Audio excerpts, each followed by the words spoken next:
Assalamualaikum warahmatullahi wabarakatuh. Perkenalkan, nama saya Lainatul Alia dari kelas 12 MIPA 4, nomor absen 14. Di sini saya akan menerangkan materi SKI tentang Wali Songo. Wali Songo adalah 9 orang yang berperan sebagai dewan dakwah atau suatu organisasi ulama dalam bentuk lembaga dakwah. Dalam kata lain, Wali Songo berarti ke-9 orang wali. Adanya Wali Songo di tanah Jawa menambahkan dampak yang sangat signifikan di berbagai bidang seperti perniagaan, pelayaran, perikanan, agraris, medis, budaya dan kesenian, pendidikan serta dan sebagainya. Perkembangan Wali Songo tidak dapat terlepas dari tokoh-tokoh di dalamnya. Tokoh atau anggota Wali Songo antara lain adalah sebagai berikut. Yang pertama, Sunan Gresik atau Maulana Malik Ibrahim. Beliau juga dikenal dengan nama Syekh Maulana Malik Ibrahim, merupakan putra dari Syekh Jumadil Kubra yang berasal dari Turki. Syekh Maulana datang ke Pulau Jawa pada tahun 1404 Masehi. Beliau mendirikan pesantren sebagai pengembangan dunia pendidikan Islam dan memberikan gagasan mengenai pengairan untuk sawah dan ladang. Beliau wafat pada tahun 1419 Masehi di Gresik, Sunan Ampel. Beliau dikenal juga dengan nama Raden Rahmat. Menurut Babat Diponegoro, beliau merupakan pengaruh yang sangat kuat di kalangan Istana Majapahit. Raden Rahmat merupakan orang yang merancang kerajaan Islam di Pulau Jawa. Sunan Ampel wafat tahun 1478. Yang ketiga yaitu Sunan Bonang. Beliau dikenal juga dengan nama Raden Makdum Ibrahim.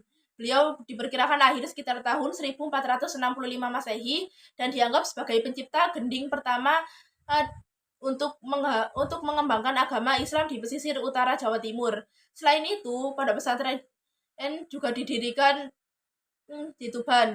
Wali Songo menyebarkan agama Islam dengan cara menyesuaikan budaya masyarakat Jawa, yaitu wayang dan musik gamelan sebagai media dakwah para wali.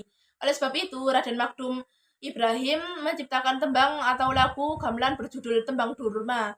Beliau wafat pada tahun 1525 Masehi. Yang keempat yaitu Sunan Giri. Beliau dikenal juga dengan nama Raden Paku. Beliau mendirikan pondok pesantren Giri yang dalam waktu singkat dikenal di seluruh penjuru negeri. Raden Paku menciptakan tembang dolanan seperti Jubla Suweng dan Jemuran. Yang kelima yaitu Sunan Derajat. Beliau dikenal dengan nama Raden Syarifuddin. Sumber lain mengatakan nama lainnya adalah Raden Kasim. Beliau berdakwah di daerah barat Gresik dan mendirikan pesantren untuk para muridnya. Gamelan yang menjadi kesenian dan budaya masyarakat Jawa menjadi salah satu media dakwah untuk mengembangkan Islam di daerah tersebut. Yang selanjutnya yaitu Sunan Kalijaga. Beliau dikenal dengan nama Raden Said. Selain itu, nama lain yang dikenal adalah Lokajaya, Syekh Malaya, Pangeran Tuban, dan Raden Abdurrahman. Raden Said juga menggunakan kesenian Islam dalam menyebarkan agama Islam. Media dakwah seperti wayang masih menggunakan tokoh pewayangan yang dipetik dari cerita Mahabharata dan Ramayana.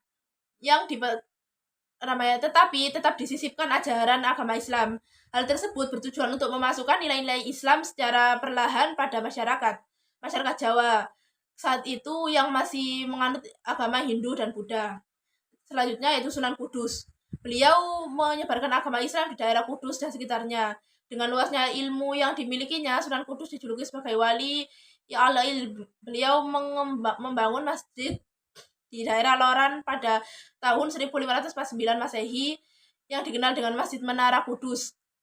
Sunan Kudus menghasilkan cerita keagamaan yang dikenal seperti Gending Makunambang dan Mijil. Beliau wafat pada 1550 Masehi. 1550 Masehi. Yang selanjutnya yaitu Sunan Muria. Beliau dikenal dengan Raden Umar Said. Pusat dakwah dan makamnya terletak di Gunung Muria sehingga dijuluki dengan Sunan Muria. Dakwahnya begitu halus, menyesuaikan budaya dan tidak memaksakan. Media dakwah yang masih menggunakan kesenian gamelan dan wayang dibuktikan dengan adanya tembang sinom dan kinanti yang diciptakannya. Yang terakhir yaitu Sunan Gunung Jati. Mempunyai nama asli Syarif Hidayatullah. Beliau menyebarkan agama Islam di Jawa, khususnya Jawa Barat, yang juga merupakan pendiri dari Kesultanan Cirebon. Dakwahnya juga ke daerah-daerah lain seperti Majalengka, Kuningan, Kawali atau Galuh, Sunda Kelapa, dan Banten. Adanya Wali Songo memberikan dampak pada dominasi Hindu-Buddha dalam budaya Nusantara saat itu. Budaya Hindu-Buddha berganti menjadi budaya Islam yang diterima oleh masyarakat khususnya Jawa. Wali Songo merupakan suatu simbol dari adanya penyebaran agama Islam di Indonesia.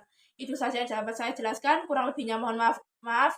Wassalamualaikum warahmatullahi wabarakatuh.